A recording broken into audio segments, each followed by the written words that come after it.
Hey everybody, hope you're having so far a pretty good experience with remote learning. It's a little crazy. There's, of course, a lot of kinks we have to work out, and I wanted to go ahead and head one off at the pass, as they say.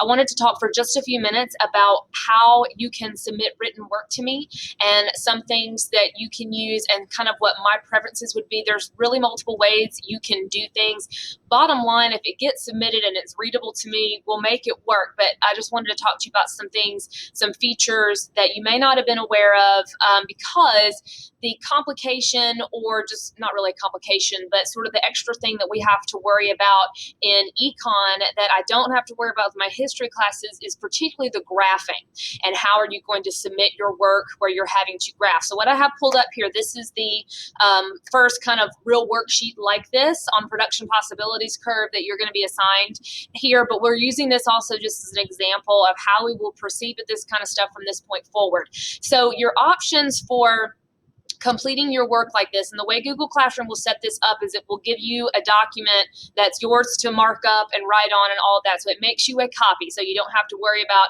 changing something in the document and then it messing up everybody else's. It's going to be yours, so you get to do what you want with it.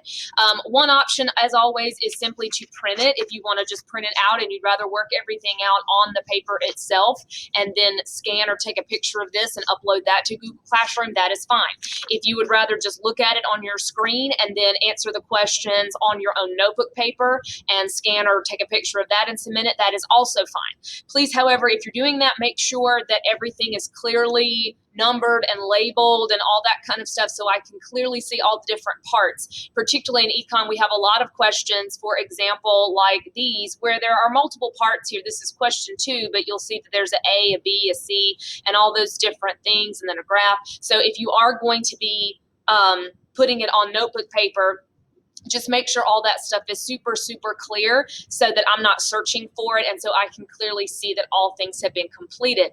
Your third option, which is the one that if I had to pick one, this is the one that is the easiest for me. It is not like I'm going to be mad at you if you do it the other 2 ways, but it is easiest for me if you submit your work in this Google document, because that means everybody's kind of looks the same and it just provides consistency. It's easier for me to grade and to look at. So again, since this makes you your own copy, that means that you'll open it up, it'll look like this, and you'll be able to go in and just type in your answers to the questions. Well, that's pretty easy and straightforward for most of them, like these right here. You'll just put your answer in this blank. You can delete some of the lines if that helps you out.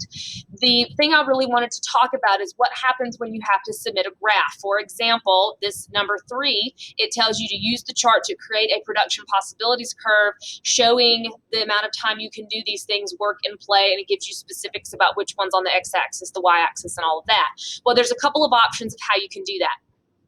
One is you could draw out your graphs on paper and take pictures of them and upload them into the Google document. That's one way. You could do that by, take your picture. You could put it in your Google Drive from your phone. If your phone already has a Google Drive, it's equipped. All Android phones, well, not Android phones, but not iPhones have that option.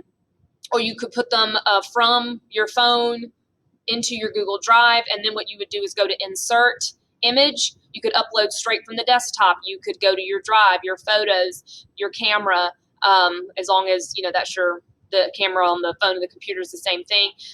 You could do any of those things and then insert. So let's just say, and this isn't, let's say one of these was the picture of your graph, and you would just click on it and insert it, and then you could resize it from there. You just click on and then insert, and it would go from there. That's one option. Another thing that you could do as well, this is a little bit, well, in the end, I guess it all kind of comes out in the wash. But another thing you could do is go to drawing and insert a new drawing, and it pulls up a window like this one. And then from here, I'm going to get rid of this. I could draw myself. I could use the lines here to make my different axes for my graph.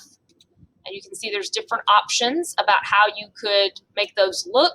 And then what I might suggest doing to put in the actual curve itself is, not curve, I would go to Scribble if it were me.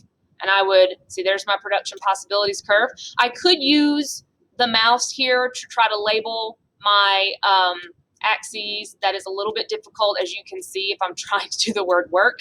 It's especially difficult for me because I'm left-handed and I'm trying to use my right hand. But a solution to that is you could just put in a text box, and I can put play, all that sort of stuff. And I can change the color of this if I want, like this, if I wanted it to be a different color. Let's say I'm showing that my production possibilities curve shrank or something like that. And then, save and close, and it's going to put it in that spot.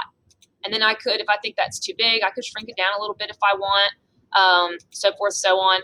I can go back into it and mess with it some more if I'm not happy with it. But that's another kind of a fun option, and it puts everything in there. So like I said, my absolute preference would be for everything to be in this document, and either you're uploading pictures into the document or you're inserting drawings into the document. My second choice would be you are submitting a scanned picture of either this printed or your notebook paper. Like I said, bottom line, whatever works and whatever gets it all turned in is fine. Whatever in the end, as long as I can read it, and it's legible and easy for me to see, that's all going to be good. So good luck with this. Hope to see you guys on Zoom a little bit later so I can answer any questions that you might have. And if you have another way that you think will work, as long as it puts all the answers in where I can see them, I think that's absolutely fine.